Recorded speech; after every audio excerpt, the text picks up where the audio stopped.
যারা আমার চ্যানেলের অ্যানালাইসিসগুলো দেখছেন তারা সবাই জানেন বিভিন্ন কারেন্সি পেয়ারের উপর প্রতিদিনই আমি টেকনিক্যাল অ্যানালাইসিস করি এবং আমার নিজস্ব স্ট্র্যাটেজি অনুসারে প্রতিদিনই বিভিন্ন কারেন্সি পেয়ারের উপর টেকনিক্যাল অ্যানালাইসিস করি।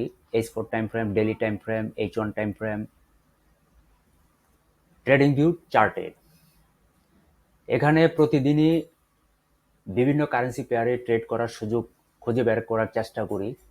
কখন মার্কেট বুলিশ মোমেন্টাম করছে, কখন মার্কেট বেয়ারিশ মোমেন্টাম করছে, কখন মার্কেট রেঞ্জিং মোডে আছে, কখন মার্কেট কন্টিনিউশন মোডে যাচ্ছে, এইসব আমি প্রতিদিনই অ্যানালাইসিস করে থাকি। আপনারা যারা ফরেক্স মার্কেটে ট্রেড করছেন বা স্ট্রাগলিং করছেন, সঠিক দিক নির্দেশনা পাচ্ছেন না, তারা আমার অ্যানালাইসিসগুলো দেখবেন এবং আপনাদের অ্যানালাইসিসের সাথে আমার অ্যানালাইসিস মিলিয়ে যাচাই বাছাই করে আস্তে ধীরে ঠান্ডা মাথায় তারপর সিদ্ধান্ত নিয়ে ট্রেড করবেন। কারণ ট্রেড করার পর লাভ লসের সমস্ত দায়ভার আপনার, লাভও আপনার, লসও আপনার। ফরেক্স মার্কেট খুবই ঝুঁকিপূর্ণ মার্কেট। এখানে ট্রেড করা মোটেই সহজ বিষয় নয়। একটু ভুল অ্যানালাইসিস হলেই চোখের সামনে দিয়ে নগদ টাকাগুলো লস হয়ে যেতে থাকে। সেই জন্য আমরা এই মার্কেটে ট্রেড করতে ভয় পাই। কারণ আমরা অধিকাংশরাই, প্রায় 95% ট্রেডার এখানে নিয়মিত লস করি সঠিক দিক নির্দেশনার অভাবে, সঠিক গাইডলাইনের অভাবে। আর অন্যের অ্যানালাইসিস আমরা দেখার সুযোগ পাই না, কারণ কেউ কারো ব্যক্তিগত অ্যানালাইসিস কোথাও শেয়ার করে না। সেজন্য আমার চ্যানেলে আমি নিয়মিত আমার ব্যক্তিগত অ্যানালাইসিসগুলো শেয়ার করে যাচ্ছি। আপনারা সবাই আমার অ্যানালাইসিসগুলো দেখবেন এবং যাচাই বাছাই করবেন, নিজ দায়িত্বে ট্রেড করবেন। আজকে এই মুহূর্তে দেখছি pound versus New Zealand dollar, GBP এনজেডডি।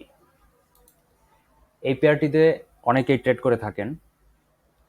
আসুন দেখি এখানে ট্রেড করার কোনো সুযোগ আছে কিনা, একটু যাচাই বাছাই করে মিলিয়ে নেই। এখানে আমার মতে, যেহেতু মার্কেট প্রচুর পরিমাণ এখানে বেয়ারিশ মুভমেন্ট করেছিল, প্রচুর পরিমাণ হিউজ এখানে সেল এন্ট্রি হয়েছে, ফলে একটা লম্বা বেয়ারিশ মোমেন্টাম এখানে দেখছি। এরপরে এখানে এই সাপোর্ট জোনে আসার পর ট্রেডাররা এখান থেকে বাই এন্ট্রি শুরু করেছে, ফলে বেশ কিছু বুলিশ মোমেন্টাম হয়েছে, আবার কিছুটা বেয়ারিশ মোমেন্টাম হয়ে এই মুহূর্তে অনেক বুলিশ মোমেন্টাম হচ্ছে। অর্থাৎ ট্রেডাররা এখান থেকে সেল এন্ট্রি করেছে, ফলে এখান থেকে প্রাইস ইনক্রিজ হচ্ছেই। এই অবস্থায় ট্রেডাররা অনেকেই সেল এন্ট্রি করবে, অনেকেই বাই এন্ট্রি করবে। অনেকেই মনে করবে এখান থেকে মার্কেট প্রাইস আরো উপরের দিকে চলে যাবে, ফলে তারা এখানে বাই এন্ট্রি শুরু করবে। আর অনেক ট্রেডার চিন্তা করবে যে না, এখান থেকে একটা সেল এন্ট্রি নেওয়া যেতে পারে। এইভাবে মার্কেটে কিছু বেয়ারিশ মোমেন্টাম হয়, কিছু বুলিশ মোমেন্টাম হয়, কিছু সেল এন্ট্রি হয়, কিছু বাই এন্ট্রি হয়। এভাবেই মার্কেটটা মূলত মুভমেন্ট করে। এখানে আমার ব্যক্তিগত অ্যানালাইসিস হবে, এখানে আমার অ্যানালাইসিস মতে এখানে আমি একটি রেজিস্ট্যান্স জোন দেখতে পাচ্ছি এবং এই রেজিস্ট্যান্স জোনে মার্কেট প্রাইস এই মুহূর্তে বর্তমান রানিং ক্যান্ডেল দিয়ে ব্রেক আপ করার চেষ্টা করছে। যদি এখানে ক্যান্ডেলটি ব্রেক আপ করেই বসে, তাহলে উপরের যে রেজিস্ট্যান্স জোন আছে এখানে চলে যাবে। আর যদি এই রেজিস্ট্যান্স জোনে ব্রেক আপ না করে বরং এখান থেকে রিজেক্ট করে, পিনবার তৈরি করে, উইক তৈরি করে, টেস্ট করে, তাহলে খুব স্বাভাবিকভাবে আমি এখানে একটি বেয়ারিশ মোড আশা করব।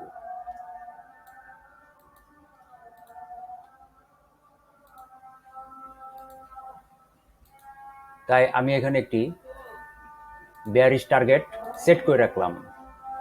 বাকিটা নির্ভর করবে এই ক্যান্ডেল ফরমেশনটি, অর্থাৎ এখানে সে কি ব্রেকআপ করছে নাকি রিজেক্ট করছে। চলুন দেখতে থাকি এবং পরবর্তী অ্যানালাইসিস খুঁজে বের করার চেষ্টা করি। ধন্যবাদ সবাইকে।